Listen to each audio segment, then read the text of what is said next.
I owe a great deal to G.K. Chesterton. Perhaps more than any other author I have read, Chesterton has succeeded in becoming a real person in my life. He enchants me.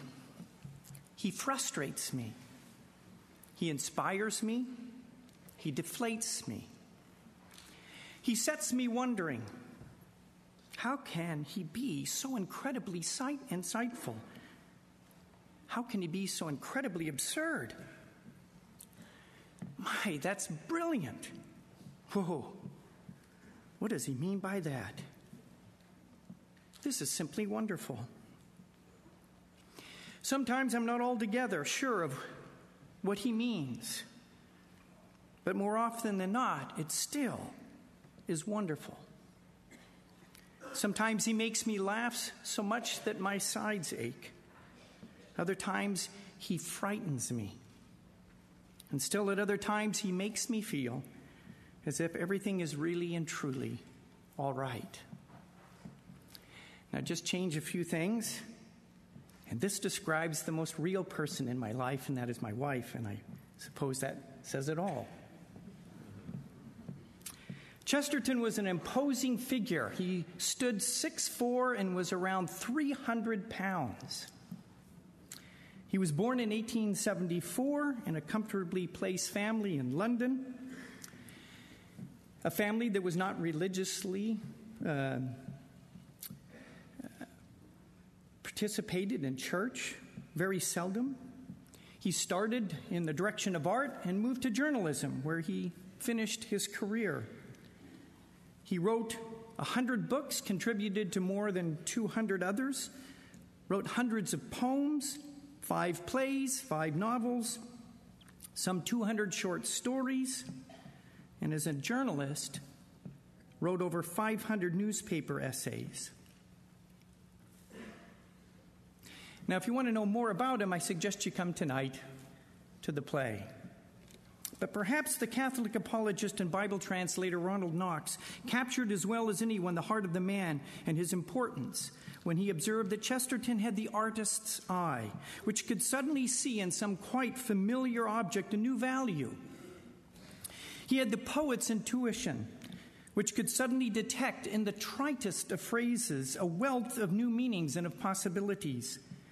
But perhaps the most salient quality was his gift of illuminating the ordinary, of finding in something trivial, a type of the eternal. I would also want to add that his writing tends to make one better, wiser, and perhaps most important of all, happier and merrier. So what do I owe to Chesterton? He helped heal me from a nasty case of cynicism. And he managed to do it with just 6 words.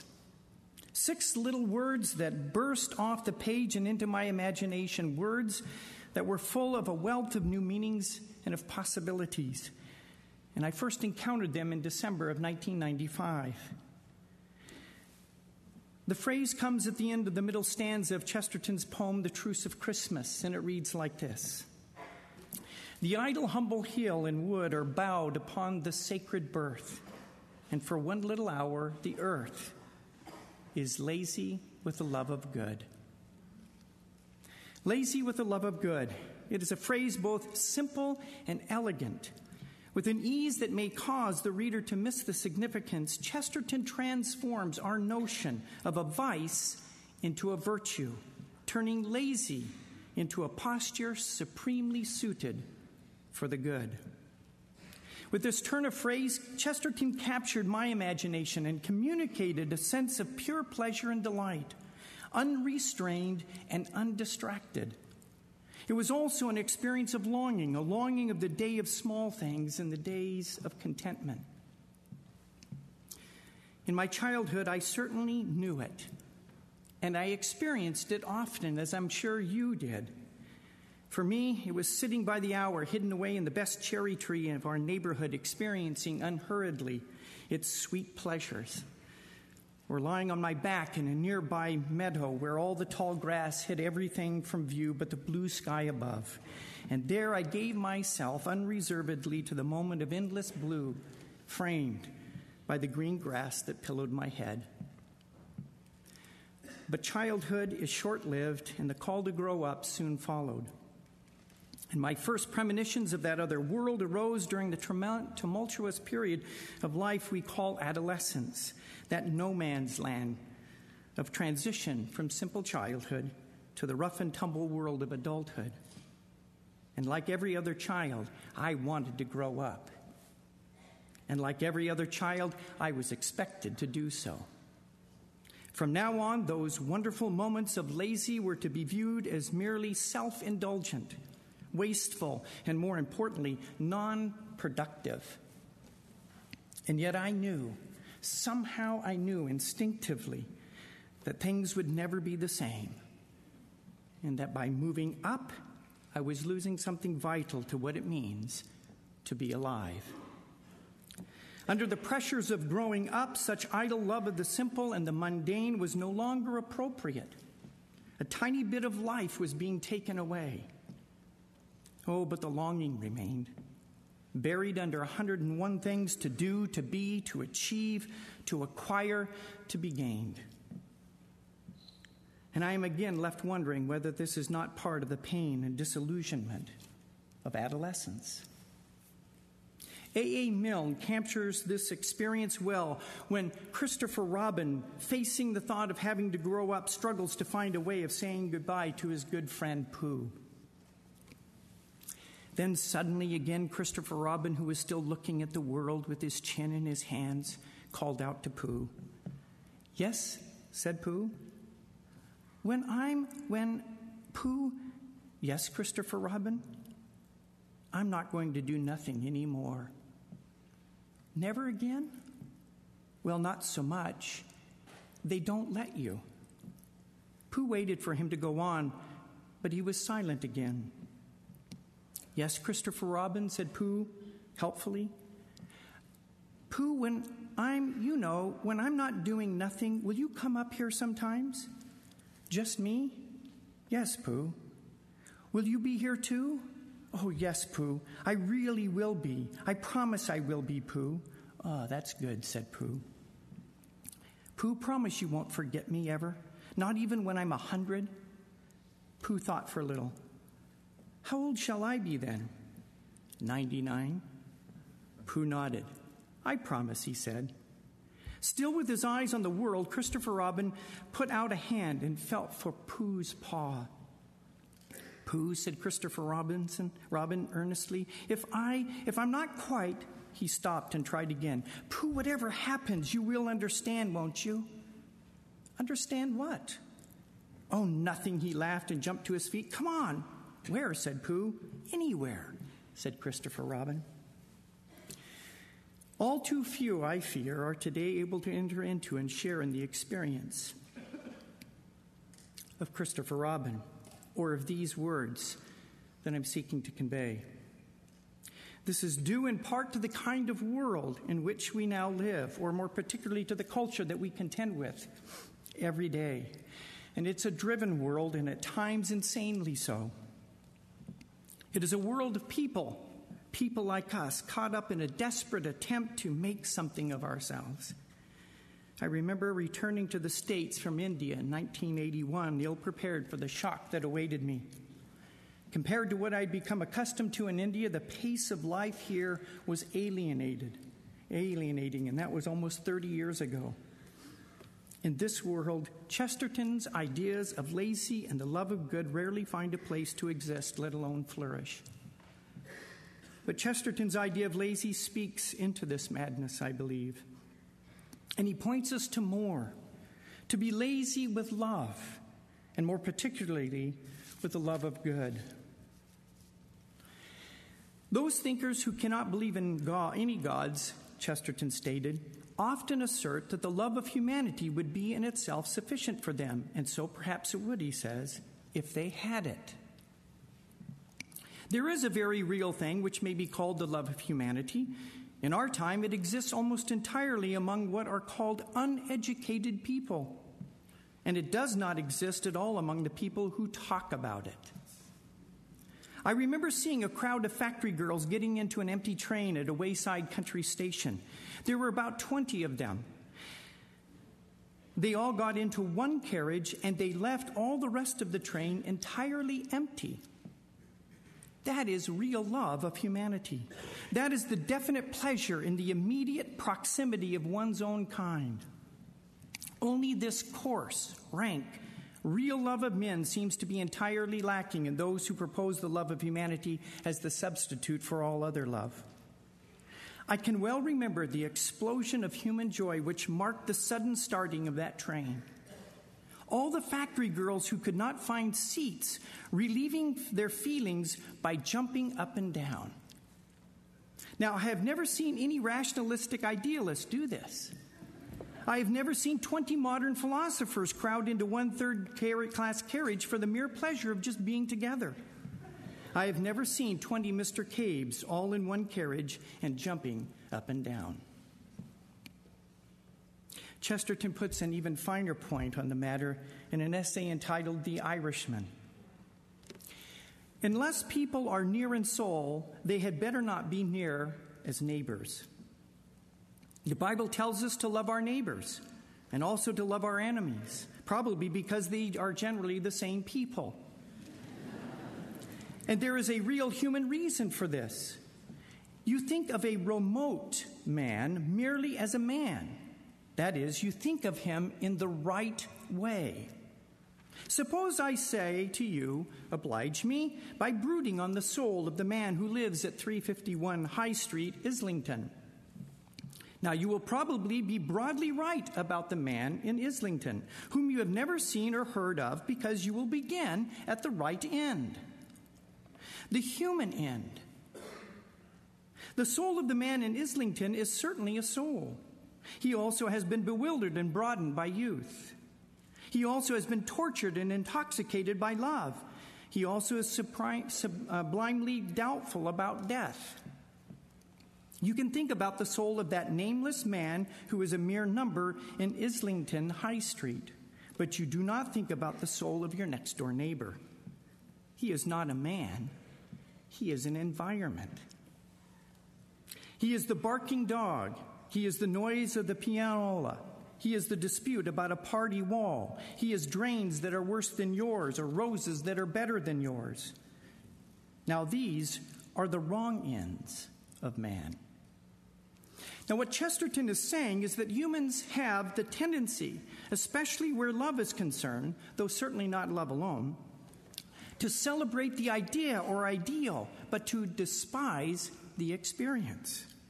Few things have been elevated and celebrated by us as much as love, and yet human history demonstrates how elusive a thing love really is, how very difficult it is to sustain. Dostoevsky raises this very point in The Brothers Karamazov. The elder Zosima is recalling a meeting with a doctor who suffered from the disease of what is called love in general. Quote, "I love mankind," he said, "but I am amazed at myself. The more I love mankind in general, the less I love people in particular, that is, individually, as separate persons. In my dreams," he said, in my dreams, note, "I often went so far as to think passionately of serving mankind, and it may be would really have gone to the cross for people if it were somehow suddenly necessary. And yet I am incapable of living in the same room with anyone even for 2 days. This I know from experience. As soon as someone is there close to me," note that, as soon as someone is there close to me, "his personality oppresses my self-esteem and restricts my freedom. In 24 hours, I can begin to hate even the best of men. One because he takes too long eating his dinner, and another because he has a cold and keeps blowing his nose. I become the enemy of people the moment they touch me. On the other hand, it has always happened that the more I hate people individually, the more ardent becomes my love for humanity as a whole." And then Zosima goes on to say, "Active love, real love, is a harsh and fearful thing compared with love in dreams. The mere idea. Love in dreams thirst for the immediate action, quickly performed and with everyone watching. Indeed, it will go as far as the giving of one's life, provided it does not take too long, but is soon over as on a stage and everyone is looking on and praising. Whereas active love is a labor and perseverance, and for some people, perhaps a whole scene. Much of the problem stems from the fact that our love is so often turned inward towards self, rather than outward, away from self. I offer the following as I believe, truly helpful definition of love. The sustained direction of my will towards another's good. The sustained direction of my will towards another's good. Not very sexy, perhaps, but here and here alone is the right end of love, and it is the end from which God himself loves. For God so loved the world that he gave. This ideal of the real, the concrete, directs us to Chesterton's idea of the good as well. Good, says Chesterton, like love, is not merely an idea. It is a thing. It is real. It is concrete. What represents good in this world, he declares, must first be concrete and second, compact. The idealists and the professors of abstractions can never understand it being concrete. And the imperialists and the greedy megalomaniacs can never understand it being compact. The good is a thing. It is not a theory. Chesterton honestly believed in the good and that it was the final destiny of human souls. But he was not convinced that others agreed with him. He raises the question in his novel, Man Alive.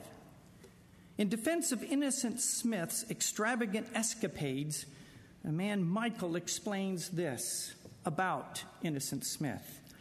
And we enter into the story here.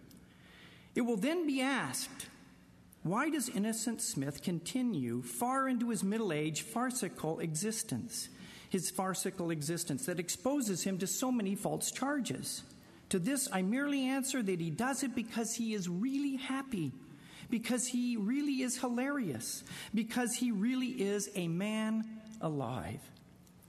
He is so young that climbing trees and playing silly practical jokes are still to him what they once were to us all. And if you ask me yet again, why alone among men should he be fed with such inexhaustible follies, I have a very simple answer to that, though it is one that will not be approved. There is but one answer, and I'm sorry if you don't like it. If Innocent is happy, it is because he is innocent. If he can defy the conventions, it is because he can keep the commandments. Speaking singly, Michael says, I feel as if man was tied to tragedy, and there was no way out of the trap of old age and doubt. But if there is a way out of this sense of cynicism, then by Christ and St. Patrick, this is the way out. If one could keep as happy as a child or a dog, it would be by being as innocent as a child or as sinless as a dog. And then he observes, well, I see a look of skepticism on the face of my old friend Moses Gould. Mr. Gould does not believe that being perfectly good in all respects would make a man marry. No, said Gould, with an unusual and convincing gravity, I do not believe that being perfectly good in all respects would make a man happy. Well, said Michael quietly, will you tell me one thing? Which of us has ever tried it? Now, here is a question. And I, for one, had never entertained it before until I read this story. And the question is this: can being perfectly good, being holy, being innocent, pure, keeping the laws of God in all respects, make a person truly merry, happy, full of joy? The answer our faith gives is a resounding yes. For this is the will of God, says Paul in 1 Thessalonians 4:3, your sanctification, your being made holy. And in Philippians, which has this major theme of joy and having our joy made complete, Paul finishes this epistle by saying, finally, brethren, whatever is true, whatever is honorable, whatever is just, whatever is pure, whatever is lovely, whatever is commendable, if there is anything excellent, if there is anything worthy of praise, think about these things. And what you have learned and received and heard and seen in me, practice these things. Make them concrete. And the God of peace, the God of joy, will be with you. But I ask myself, and I want to ask you, do we really believe this? That is the question Chesterton has led us to ask here, and to ask it in a serious way. And as I've thought about this, as much as I don't like saying this, my answer is that I'm not convinced that we really do. For the evidence appears to indicate that at the end of the day, we don't. Rather, the best of all possible worlds is to remain within this sort of twilight existence where we mix the good with the little bad. That pure and unadulterated goodness leaves us merely yawning.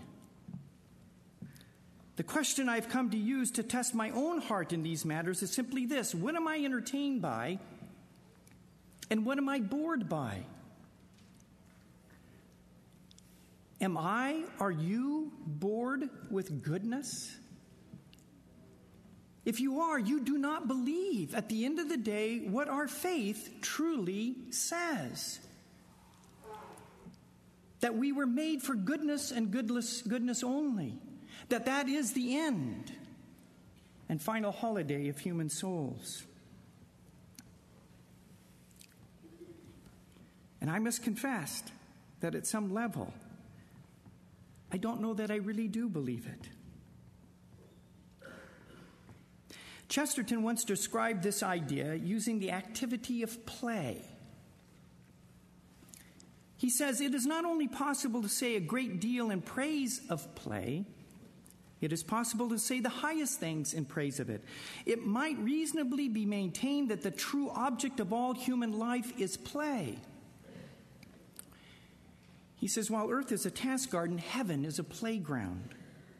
And then note what's at the heart of this ability to play. To be at last in such secure innocence that one can juggle with the universe and the stars. To be so good that one can treat everything as a joke. That may be perhaps the real end and final holiday of human souls. But again, do we really believe it? Or to be a real human being, we have to have something jaded about us. To be fully actualized, there needs to be something dark. Perhaps our anemic sense of the good is one reason why heaven so often holds so little attraction for us. For heaven is nothing more and nothing less than the eternal state of being lazy with a love of good. Job suggests what this might mean for us when he observes that the wonders of this creation and all that they mean for us as humans are but the work of God's fingertips. Little. But the wonders of heaven, he suggests, go far beyond God's fingers and far exceed those of the earth, and that they await yet our discovery. Moreover, we are given certain tantalizing hints about the nature of that heavenly existence from the doxology that closes the 11th chapter of Romans, where the Apostle Paul informs us that God, who has brought forth all that is, all we see, taste, feel, think, and do, is unfathomable and beyond tracing out. And in his first epistle to the Corinthians, he tells us that we, God's people, have received the Spirit of God, who alone searches out these deep things of God, these unfathomable things. The one who traces out the furthest extremities of his goodness. When viewed through the lenses these two passages provide us, heaven becomes an eternal adventure, where it is given to God's children to search out the wonders of heaven and the unfathomable depths of God who made them, unencumbered, unrestrained, undistracted, lazy to the extreme. Such wonders, Jesus tells us, are open to little children, to those who have relearned the art of being lazy with a love of good. Now, we may call that doctrine exhilarating, said Dorothy Sayers once, or we may call it devastating. We may call it revelation, or we may call it rubbish. But if we call it dull, then words have no meaning anymore. Perhaps C.S. Lewis was right. Chesterton certainly indicates that he would have agreed with Lewis when he stated in his sermon, The Weight of Glory, indeed, if we consider the unblushing promises of reward and the staggering nature of the rewards promised in the Gospels, it would seem that our Lord finds our desires not too strong, but too weak. We are half-hearted creatures, fooling about with drink and sex and ambition when infinite joy is offered us. Like an ignorant child who wants to go on making mud pies in a slum because he cannot imagine what is meant by the offer of a holiday at the sea. We are far too easily pleased. Ultimately, as the context of Christmas suggests, Chesterton invites us to be lazy with the love of Christ. And here I'm reminded of Mary's experience. The experience of virtuous indolence as she sat at the feet of Jesus. She was free to be lazy. She gave herself completely to the good, with no thought or sense of how this moment was to be related to those that followed. She was not looking to achieve any other end, nor was she looking to move on to something else. At that moment, there was no other end, and there was nothing else.